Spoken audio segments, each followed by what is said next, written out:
Bonjour Valérie. Bonjour Amélie, je suis Valérie Humez, chef de projet GRH au service développement. Suite à la crise sanitaire, l'activité partielle s'est mise en place en urgence dans de nombreuses entreprises en France. Quels ont été les impacts sur votre activité?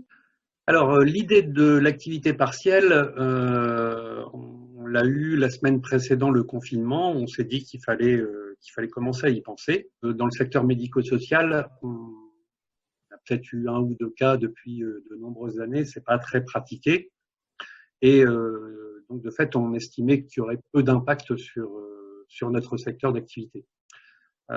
Finalement, on s'est aperçu que, grosso modo, il y a quand même eu 10 à 20% de nos clients qui ont eu recours à l'activité partielle.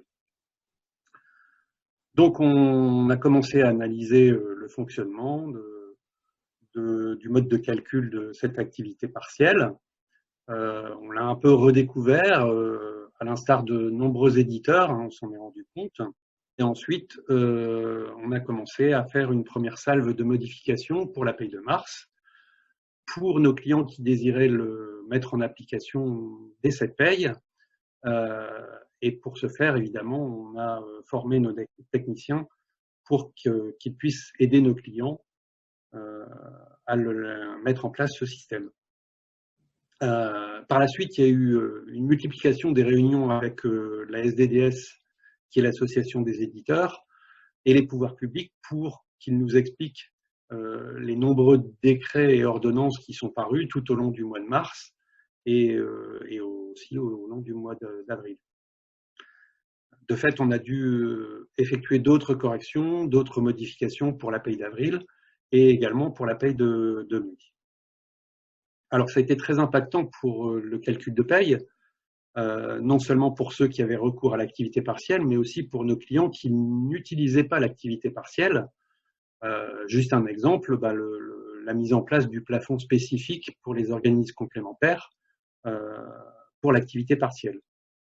Comment gardez-vous le lien avec vos collègues tout en étant en télétravail? J'étais déjà en télétravail, donc l'organisation matérielle était déjà en place. Les réunions avec les collaborateurs se sont faites comme d'habitude en vidéoconférence.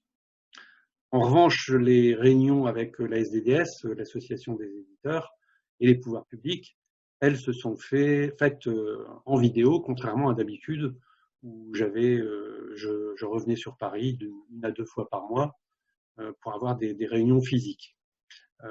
Là, donc, ça se déroule en vidéo, ça va continuer sur tout le mois de mai et probablement aussi sur tout le mois de juin.